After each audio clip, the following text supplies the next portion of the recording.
അഴിച്ചു മാറ്റാൻ ദുശാസനൻ ആരംഭിച്ചില്ലേ? ശ്രീ ദുർവാസാവു മഹർഷിക്ക് മഹാരാജാവ് യുധിഷ്ഠിരൻ ഭക്ഷണം കൊടുക്കാന്ന് പറയണത് കേട്ടു. ഓ, പണ്ടാകും ചിലർക്ക് ഭക്ഷണം കൊടുക്കാന്ന് വെച്ചാ വലിയ വിഷമുള്ള കാര്യാണേ. പാഞ്ചാലിക്കും അതേപോലെ വിഷമായി എന്നാണോച്ചാ അതുമല്ല പിന്നെന്താ. പാഞ്ചാലിയുടെ ഭക്ഷണം കഴിഞ്ഞിട്ടാണ് മഹാരാജാവ് യുധിഷ്ഠിരൻ മഹർഷിക്ക് ഭക്ഷണം കൊടുക്കാമെന്ന് പറഞ്ഞത്. തന്റെ ഭക്ഷണം കഴിഞ്ഞാ പിന്നെ അക്ഷയപാത്രത്തിൽ നിന്ന് ഒന്നും തന്നെ കിട്ടില്ല. പിന്നെ അടുത്ത ദിവസേ ലഭിക്കുള്ളൂ.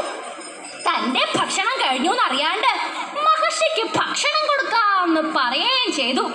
സ്നാനം കഴിഞ്ഞ മഹർഷി വന്ന ഭക്ഷണം കൊടുക്കാൻ സാധിച്ചില്ലെങ്കിൽ മഹർഷി കോപിച്ച് തന്റെ ഭർത്താക്കന്മാരെ ശപിച്ച് ഭസ്മാക്കും. ശ്രീ ദുർവാസാവു മഹർഷിയാണെങ്കിൽ ക്ഷിപ്രകോപിയുമാണ്. നിസാര കാരണം മതി അദ്ദേഹത്തിന് ഇഷ്ടായില്ല എന്ന് വെച്ചാ ഉടനെ അങ്ങോട്ട് ശപിക്കും.